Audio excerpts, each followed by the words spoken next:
Au sommaire de ce journal, après le PPRD, le vice-premier ministre en charge de l'Intérieur et Sécurité a suspendu les activités des partis politiques LGD, AAP, Piste pour l'émergence des opposants Matata Ponyo, Kikouni et Théophile Bemba pour notamment avoir participé au conclave de Nairobi. Et puis nous irons en Tanzanie. Les émeutes post-électorales se poursuivent. La situation reste tendue et l'opposition évoque un bilan extrêmement lourd de près de 700 morts. Le gouvernement a imposé un couvre-feu. La connexion Internet est coupée. L'info, c'est l'heure sur Télé 50. Bienvenue à tous à la une de l'actualité. Parlons d'abord politique. Après le PPRD, le vice-premier ministre en charge de l'Intérieur a suspendu les activités de partis politiques LGD, AAP et Piste pour l'émergence des opposants Matata Ponyo, Kikouni et Théophile Bemba pour notamment avoir participé au conclave de Nairobi. Une annonce qui a suscité des remous et indignations au sein de l'opinion publique. La scène politique congolaise est de nouveau en ébullition. La récente suspension de plusieurs partis politiques d'opposition par le ministre de l'Intérieur a fait l'effet d'une onde de choc dans les paysages politiques. Les formations concernées, dont le Parti du Peuple pour la Reconstruction et la Démocratie, PPRD en sigle, le Parti de l'Action et le Travail du Développement ATD, le Parti des Initiatives pour la Stabilité et le Travail PIST et Ligue des démocrates et Leadership, Gouvernance et Développement LGD de Matata Ponyo sont accusés d'avoir participé à un conclave illégal. Selon le gouvernement, ces conclaves organisés par la plateforme Sauvons la RDC réunissait plusieurs personnalités politiques proches de l'ancien chef de l'État, Joseph Kabila Kabange, dans le but déclaré de réfléchir sur la situation du pays et de proposer une alternative politique face aux défis actuels. Mais pour les autorités, il s'agirait d'une tentative de déstabilisation déguisée et d'un manquement grave aux obligations légales des partis. Du côté de l'opposition, la réaction ne s'est fait pas attendre. Plusieurs leaders dénoncent une dérive autoritaire et une violation flagrante des libertés politiques garanties par la Constitution. Nous n'avons fait qu'exercer notre droit à la réflexion politique. Ce n'est pas un crime, a réagi un cadre du PPRD fustigeant une chasse aux opposants. Pour de nombreux observateurs, cette suspension traduit un climat de méfiance et une intolérance politique croissante à l'égard des voix dissonantes. Certains y voient un mauvais signal envoyé à la communauté nationale et internationale à un moment où le pays est appelé à consolider ses institutions démocratiques et à renforcer la cohésion nationale. Au-delà du débat politique, la mesure pose un problème de fond, celui du respect du pluralisme et de la liberté d'association. En sanctionnant des partis politiques pour leur participation à un conclave d'opposition, le pouvoir semble privilégier la logique des confrontations à celle du dialogue. Une approche qui pourrait davantage fragiliser les climats politiques et radicaliser les positions. En voulant museler certaines formations politiques, le gouvernement congolais prend le risque d'alimenter une crise de confiance avec l'opposition. Or, dans un contexte national fragile, la véritable force d'un régime démocratique réside non pas dans la répression des divergences, mais dans la capacité d'écoute et d'ouverture au débat. Et vous le savez, la conférence des gouverneurs, c'est dans un mois, mais combien resteront-ils en place entre-temps? Le coutumier vent de déstabilisation souffle actuellement sur plusieurs provinces.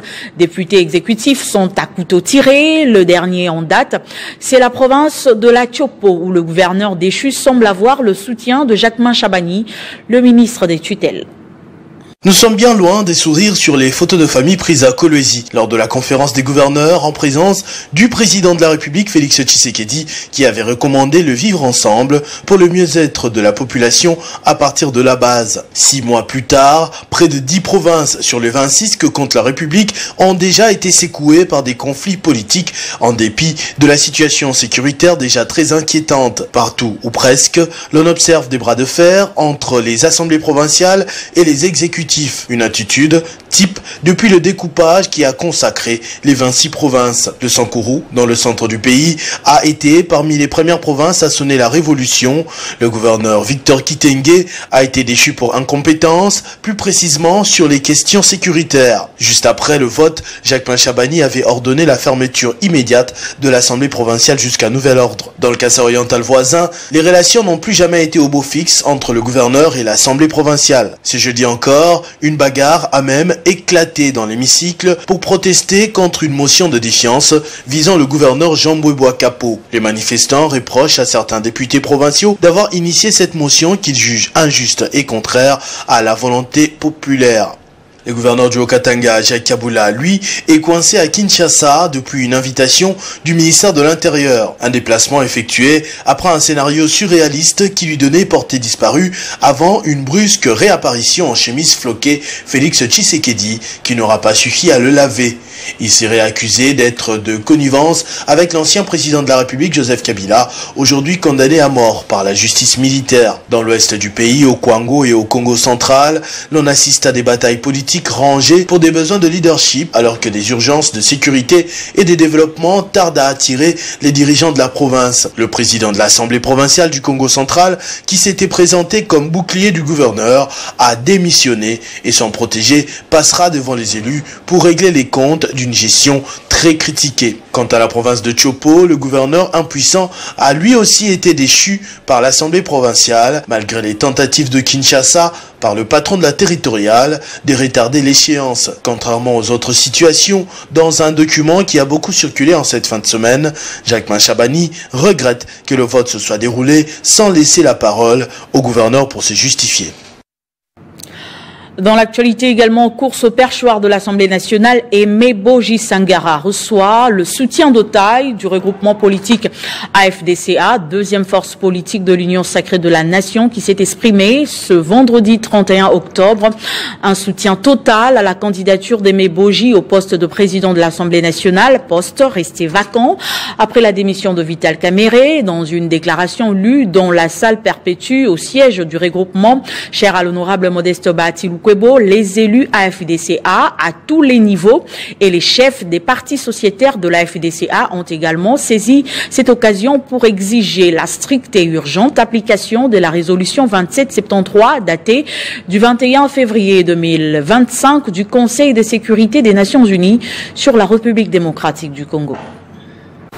Attristé par les conséquences de la guerre à l'est du pays, ayant causé des millions de morts innocentes, déplacements massifs des populations qui se poursuivent quotidiennement, la destruction du tissu économique et environnemental, le ravissement des biens et propriétés des privés, le retardement de l'enseignement et de l'éducation des enfants et des jeunes, l'insécurité permanente dans la partie des provinces du Nord Kivu et du Sud Kivu sous occupation du Rwanda et le concours de l'AFC Bar M23.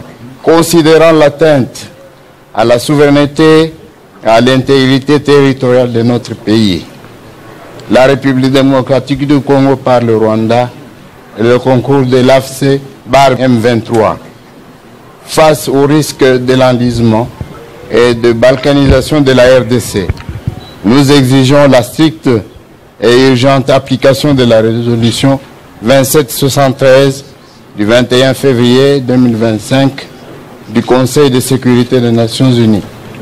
S'agissant du remplacement de 2 membres du bureau définitif de l'Assemblée nationale, nous apportons notre soutien à la candidature de l'honorable Aimé Boji Sangara Bamani-Ray et demandons à tous nos députés nationaux ainsi qu'à tous les autres députés de l'Union sacrée de la nation de voter massivement pour ce digne fils du pays en vue d'accompagner les autres institutions et en particulier son Excellence Félix Antoine Tshisekedi Tshilombo par son œuvre de pacification et de la bonne gouvernance du pays. Un cadre de partage d'expérience du ministre Julien Paluku Kahongya avec les étudiants des filières qui s'occupent des questions du commerce et ceux de la faculté des sciences politiques et administratives sera mis en place pour outiller les étudiants dans ce domaine à l'université de Kinshasa sur le commerce international, la décentralisation et les conflits récurrents qui déchirent les Kivu, leurs mobiles, leurs conséquences et leurs perspectives. C'est une retombée de la réunion technique du jeudi 30 octobre à Kinshasa entre le ministre du Commerce extérieur, Julien Paluku Kahongya, expert en décentralisation et en management des conflits dans la région de Grand Lac et doctorant en sciences politiques et administratives à l'université de Kinshasa, et le recteur de l'UNIKIN, le professeur Jean-Marie Kayembe, venu solliciter la mise en place de ce cadre de partage d'expérience. Je vous propose de le suivre. Rencontrer le ministre du Commerce extérieur qui est un alumni de l'université de Kinshasa pour échanger avec lui sur l'effectivité de l'enseignement. Nous sommes venus auprès du ministre pour l'inviter à l'université à accompagner régulièrement les étudiants par son expérience au quotidien. Le ministre a gravi quasi tous les échelons de l'administration congolaise.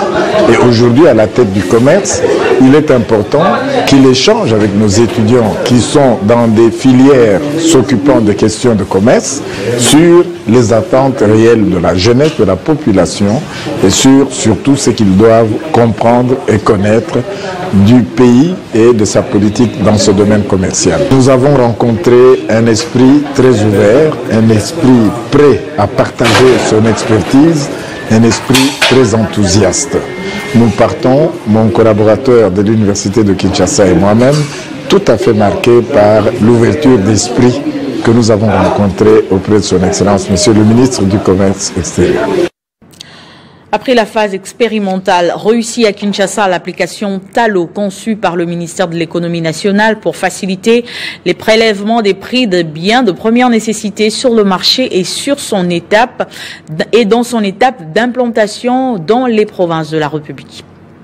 Cette première expérience à l'intérieur du pays n'a concerné que 8 villes, à savoir Lubumbashi, Litiasi, Kolwezi, Mbujimaï, Kananga, Matadi, Boma et Kisangani pour la partie orientale. L'application Talo, c'est quoi? C'est une application qui est utilisée pour les prélèvements des prix sur le marché. Il y aura des agents Talo avec des gilets Talo qui seront déployés sur les marchés pour prendre les prix des biens de première nécessité comme la loi le recommande. Ce n'est pas une tracasserie pour les opérateurs économiques parce que les opérateurs économiques savent, selon la loi, ils sont censés afficher les prix des biens qu'ils vendent. Et l'opération que les agents feront ne sera que le prélèvement. Et cette opération est connue, c'est une opération gratuite. Au total, 120 agents et cadres ont bénéficié de cette formation sur l'utilisation de l'application Talo par les équipes des formateurs venus de Kinshasa, dépêchés par le vice-premier ministre, ministre de l'économie nationale, Daniel Mukoko Samba. Cette mission s'inscrit dans la ligne droite de la volonté du gouvernement, celle de moderniser les méthodes de surveillance du marché et de renforcer la transparence des prix sur l'ensemble du territoire national. Les agents et cadres formés ont été favorables à l'innovation technologique qui vise à digitaliser et à fiabiliser le suivi des prix. L'application Talo vient d'être démontrée sur terrain à travers les exercices expérimentaux que nous venons de faire. À l'issue de cette formation, les participants ont reçu les outils de travail pour leur mission, composés des smartphones connectés à l'Internet et gilets de services pour un travail efficace sur le terrain avec l'appui des autorités provinciales. Après le première ville, cette phase de formation va s'étendre sur 25 côtes car le programme a retenu 33 villes sur l'ensemble du pays. Dans le Haut-Mami, l'Office de voirie et drainage a remis ce vendredi au ministre des Infrastructures, représentant du gouverneur Venance Mutombo, l'ouvrage qui consistait à la construction des caniveaux dans la ville de Kamina, projet financé par le FONER. Le ministre des Infrastructures a rendu des hommages mérités au chef de l'État, Félix Tshisekedi, et pour l'intérêt qu'il accorde à la province du Haut-Mami. L'Office de voirie et drainage Olomami vient de procéder ce vendredi à la remise de l'ouvrage au ministre provincial des Infrastructures, Venance Mutombongo Yuanchimba, travaux qui consistaient à la construction des caniveaux sur l'avenue de la Base. Sur place, le ministre des Infra, Mutombongo Iwanchimba, a apprécié la qualité de ces travaux exécutés par l'Office de voirie et drainage, financé par les FONER, et grâce aussi à l'implication du gouverneur Marmo Banza qui a pu arracher rapidement cette première tranche de 400 mètres. Ces travaux viennent résoudre les problèmes de canalisation d'eau et des érosions sur cette avenue, a dit le ministre des Infrastructures. Recevoir provisoirement les travaux effectués par l'OVD. Il est vrai que le bureau technique de contrôle a déjà fait son travail. Le constat est bon. Les agents ont fait un bon travail. Ils ont respecté les 400 mètres sur les 800 mètres prévus pour le financement par les fonds. Et c'est à cette occasion qu'on peut demander aux fonds d'ajouter la deuxième tranche pour que les 400 mètres restants soient aussi exécutés. En présence du directeur du bureau technique des contrôles, le ministre des Infrastructures a félicité l'expertise de ces ingénieurs qui ont respecté la ligne éditée par leur hiérarchie dans l'exécution de ces travaux, tout en demandant au Fonds national d'entretien routier de verser la deuxième tranche afin d'achever les 400 qui restent. Le directeur de l'OVD, Ngoulantoula Didier, n'a pas hésité de remercier sa hiérarchie au gouvernement provincial du Olomami pour son accompagnement dans l'exécution de ces travaux. Rappelons que ces travaux de construction des caniveaux viennent résoudre les problèmes d'impraticabilité et d'érosion sur cette avenue dans la ville de Kamina, chef-lieu du Olomami. À Matadi, les autorités provinciales et les acteurs locaux ont validé vendredi les entités territoriales décentralisées et zones périurbaines du Congo central retenues pour bénéficier du programme d'accès aux services d'eau et d'assainissement en RDC, placé sous le haut patronage du gouverneur Grace Bilolo et clôturé par le vice-gouverneur Prosper Ntela. Cet atelier a rassemblé responsables administratifs et sociétés civiles autour des enjeux d'eau et d'assainissement dans la province. Les habitants des entités territoriales décentralisées et des zones périurbaines du Congo central pourront bientôt bénéficier d'un meilleur accès à l'eau potable. C'est ce qui ressort de l'atelier de validation finale des ETD retenus pour le programme d'accès aux services d'eau et d'assainissement en RDC, passé en sigle, tenu vendredi dernier à Matadi, dont le coup d'envoi a été donné par le gouverneur de province, Grace Kwanga Maswangi Bilolo. Après le lancement officiel des travaux, les participants, membres du cabinet du gouverneur, administrateurs des territoires et représentants de la société civile ont passé en revue la liste des entités présélectionnées afin de procéder à leur validation. Les assises sont clôturées par la lecture du procès verbal reprenant les principales résolutions ainsi que la liste définitive des ETD retenus en présence du vice-gouverneur Prosper Ntela représentant le gouverneur de province. Mise en œuvre par le gouvernement central à travers les ministres des ressources hydrauliques et électricité, le programme d'accès aux services d'eau et d'assainissement PASEA bénéficie de l'appui financier de la Banque mondiale, à en croire l'ingénieur Marcelin Wambé, responsable des opérations PASEA à la cellule d'exécution du projet eau. Maintenant que les ETD sont sélectionnés de manière définitive, on va procéder à la préparation du projet où on va définir les différentes activités que nous allons mener dans ces ETD-là. Et une fois les activités définies, le projet va passer au conseil d'administration de la banque. Une fois approuvé, il y aura la signature de l'accord de financement entre la Banque mondiale et le gouvernement congolais. Cet accord de financement sera rétrocédé aux provinces. La mise en œuvre va se faire par les différentes provinces du projet. Il convient de rappeler que la phase 2 du PASEA couvre 5 provinces de la République, dont le Congo central et la Lomami, retenue comme province pilote pour le démarrage effectif du programme. Formation des agents et cadres de l'OCC sur le contrôle technique des constructions, l'objectif global et le renforcement des capacités et transfert des compétences dans le cadre de l'assistance technique et de renforcement des capacités prévues au contrat OCC Bivac portant sur le contrôle des marchandises dans le pays d'export. Au regard d'un grand nombre d'immeubles qui sont construits en République démocratique du Congo, l'objectif du contrôle technique de construction est de prévenir les aléas techniques susceptibles d'affecter la solidité des ouvrages et la sécurité des personnes. C'est dans ce sens qu'a été initiée cette formation avec le formateur David Lutete, ingénieur civil expert QHSE, et les agents de l'Office congolais de contrôle. Il est de plus en plus fréquent que l'on apprenne à travers les médias des cas de construction dans notre pays qui s'effondrent, des cas d'incendie graves qui emportent de vies humaines ou transforment des bâtiments en fumée. À l'issue de la formation, les participants sont capables d'analyser les aléas techniques susceptibles de subvenir durant l'exploitation, de maîtriser les normes et réglementations relatives au bâtiment et identifier les risques techniques majeurs liés au bâtiment. Pour l'organisateur de la formation, cette initiative souligne l'engagement du Bureau Veritas à développer avec ses clients des partenariats à valeur ajoutée, démontrant ainsi son rôle essentiel dans le soutien des organisations dans leur quête de l'excellence opérationnelle. Et c'est dans ce cadre-là que BIVAC a organisé cette formation, dans le cadre du contrat qui nous lie avec l'OCC, dans le volet renforcement des capacités et transfert de compétences. Comme vous le savez, Bureau Veritas, c'est une multinationale qui a presque 200 ans d'existence et qui a accumulé de l'expertise dans ces domaines.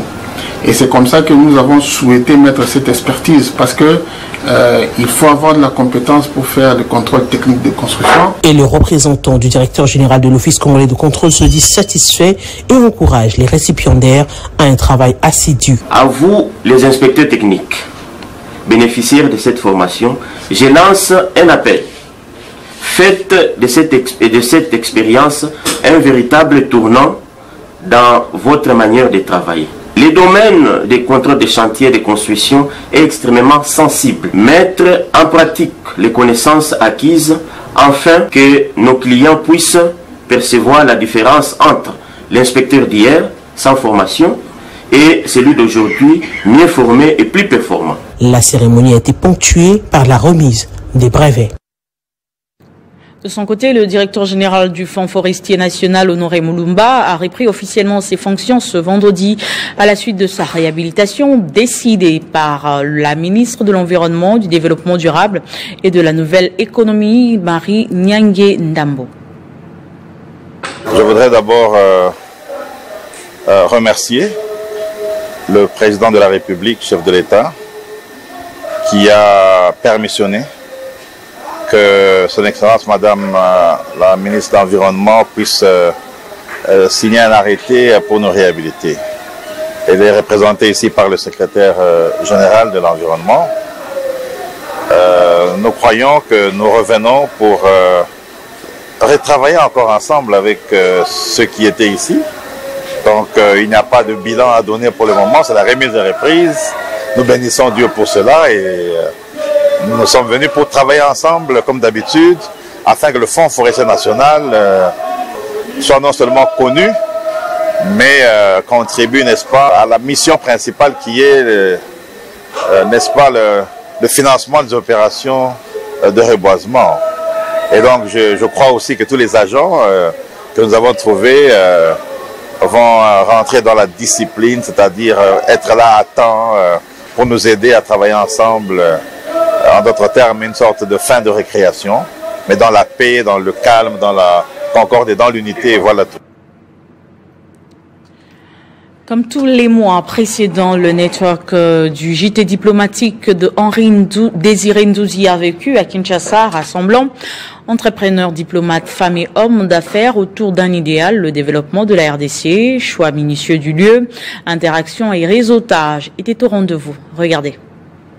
C'est dans ce cadre exclusif du rooftop de 83 Ski Lounge de l'hôtel Fort Point, bar Sheraton, que s'est tenu cet afterwork. En présence d'une foule innombrable, cette plateforme haut de gamme proposée par le networking du JT diplomatique de Henri Désiré Ndouzi est un véritable voyage vers l'univers des rencontres spéciales. Aujourd'hui, nous sommes ici même au cœur de Fort Point by Sheraton, un nouvel établissement qui vient d'ouvrir, et nous avons avons voulu, eh bien, tout simplement profiter de ce moment exceptionnel pour réunir tant de monde, tant de belles personnes qui ont des choses à partager sur l'avenir de la RDC, qui ont des idées, qui ont envie de trouver des solutions aux problèmes qui se posent dans tous les domaines, mais qui surtout sont mus par une seule et unique détermination, c'est de faire en sorte que l'on puisse accompagner la RDC sur la voie du développement. Au menu des échanges, opportunités d'affaires, discussions autour des questions de développement et prise de contact pour resserrer les liens. Actrice majeure en matière de santé mentale, la Fondation Musungi, à travers son président, souligne l'intérêt rattaché à cet événement. Vous savez, il y a un proverbe qui dit « Il n'y a pas de santé sans santé mentale ».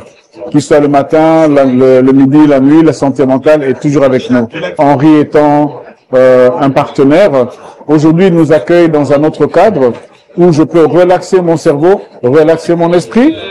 Je lui ai dit oui et je suis ici pour lui. Se connecter à l'élite tout en cultivant l'excellence, cette soirée riche en couleurs s'est déroulée dans une ambiance de gaieté. Pour moi, c'était important parce qu'il fallait que je puisse élargir ma base de données. On a eu à faire des échanges et c'était tellement intéressant pour moi. Je reviendrai encore et encore et encore.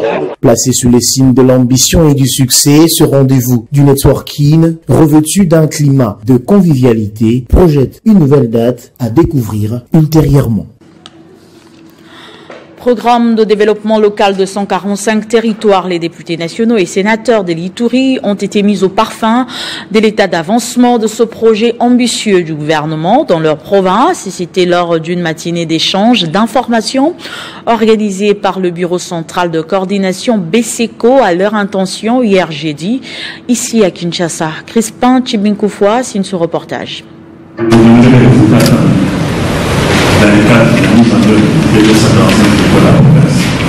Face aux députés nationaux et sénateurs de la province de l'Ituri, le directeur général du Bureau central de coordination BESECO, Jean-Mabi Moulumba, s'est livré à un exercice de redevabilité ce jeudi 30 octobre 2025 concernant l'état d'avancement de tous les projets initiés dans leurs circonscriptions électorales respectives dans le cadre du programme de développement local des 145 territoires. Des écoles, des centres de santé et des bâtiments administratifs ont été construits et d'autres en cours de construction selon les premiers volets de ces programmes, et c'est en dépit des difficultés diverses. Nous avons la difficulté financière. Le financement aujourd'hui est aux arrêts. C'est d'ailleurs l'occasion d'appeler l'autorité budgétaire à faire quelque chose pour que ce projet, dans son premier volet, aille jusqu'au bout. La deuxième difficulté, c'est la difficulté liée à l'insécurité. Les élus de l'Ituri ont salué la détermination du BESECO malgré les difficultés évoquées. Nous saluons l'étape parcourue jusque-là, certes dans des difficultés, mais il est noble. Le parcours dans le territoire du Roumu, par exemple, il est de 100%. Il est avéré, il est prouvé que les infrastructures ont été installées là-bas. Mais aussi, c'est le moment de dénoncer des prestataires véreux qui n'exécutent pas la charge qui leur incombe. Nous, en tant que députés nationaux, nous qui sommes la voix de la population, d'ailleurs, c'était une des motivations de cette rencontre d'aujourd'hui, nous y veillerons. Le caucus des élus de l'Ituri a remercié l'initiateur du PDL 145, le chef de l'État, Félix-Antoine Tshisekedi Tshilombo, pour cette grande vision qui, si elle est bien exécutée, va booster le développement à la base. Célébration ce 31 octobre de la journée internationale de l'épargne, une journée qui met en avant l'importance d'économiser de l'argent pour économiser le niveau de vie et dynamiser l'économie. En RDC, cette journée n'est pas passée sous silence. L'Association nationale des institutions de microfinance a organisé des journées de sensibilisation à l'épargne digitale durable dans les villes de Kinshasa et de Lubumbashi, une initiative majeure visant à promouvoir l'inclusion financière et la résilience économique auprès des jeunes et de l'ensemble de la population congolaise. Son objectif est de sensibiliser à l'importance de l'épargne comme facteur de stabilité et d'investissement personnel. Pacheco Kavundama. C'est en marge de la célébration de la Journée internationale de l'épargne que 3 journées de sensibilisation à l'épargne digitale durable ont été organisées concomitamment à Kinshasa et Lubumbashi par l'Association nationale des institutions de microfinance de la RDC. Ce 31 octobre 2025 a été marqué par la présentation de ces 3 journées de sensibilisation dans les principaux lieux de négoce de Lubumbashi, dont le marché Mzee Kabila et le marché central de la Kenya. Selon Madame Palor Ponko, membre de l'ANIMEF, la journée mondiale de l'épargne a plusieurs objectifs. Sensibiliser à l'importance de l'épargne comme facteur de sensibilité et d'investissement personnel, démystifier les mécanismes de l'épargne digitale et mobile, promouvoir une épargne durable qui contribue au développement socio-économique du pays.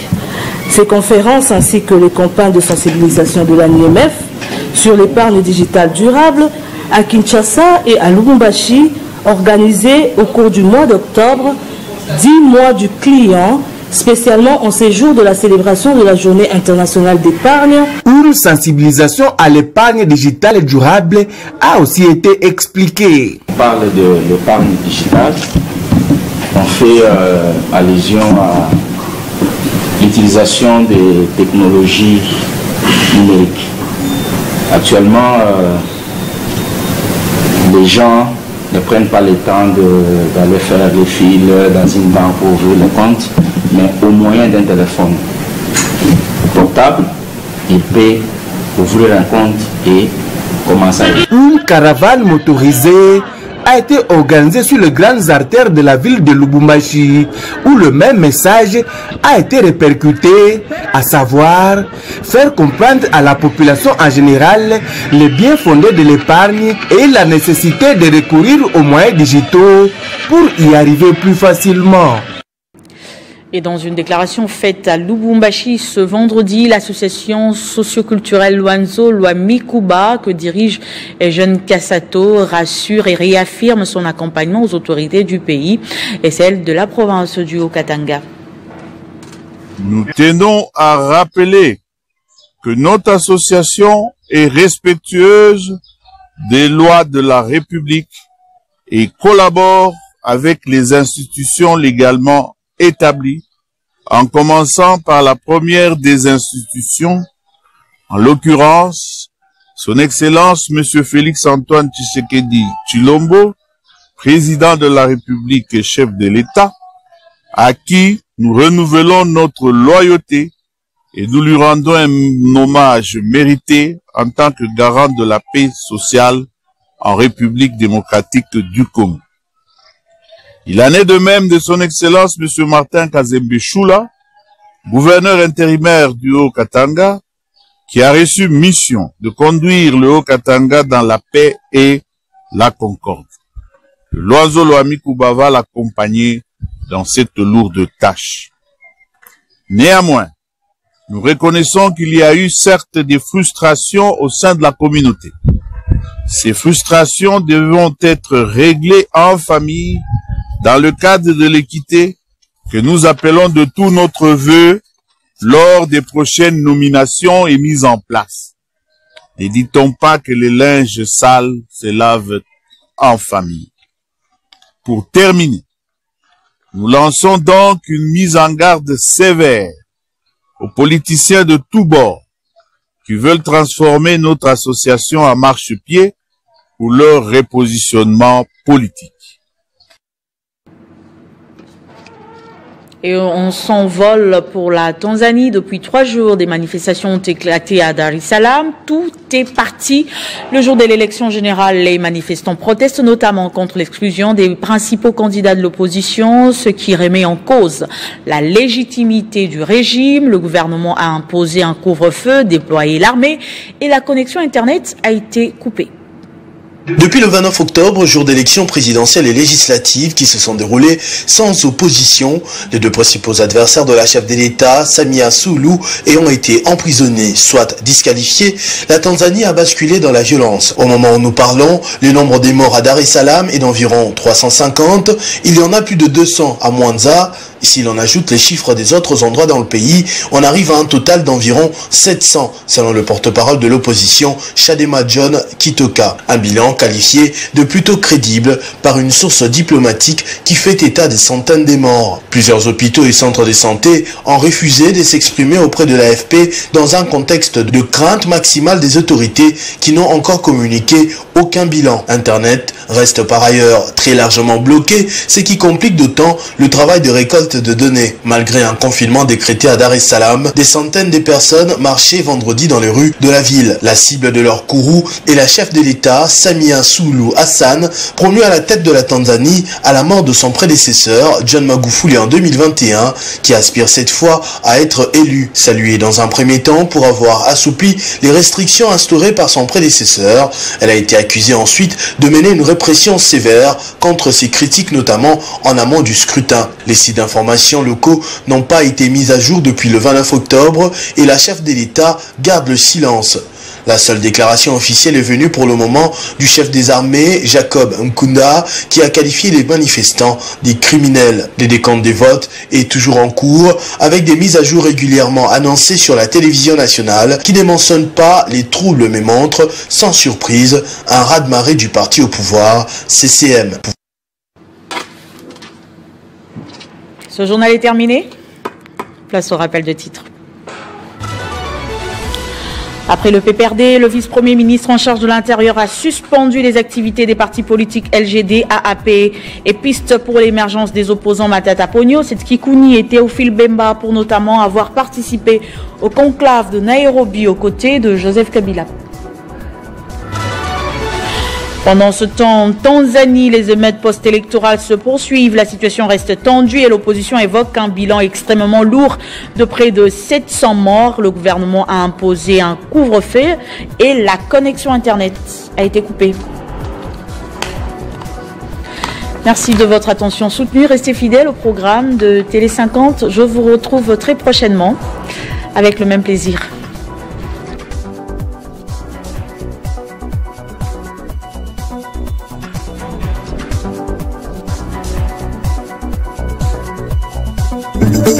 Retrouvez toute l'actualité en continu sur www.tele50.cd.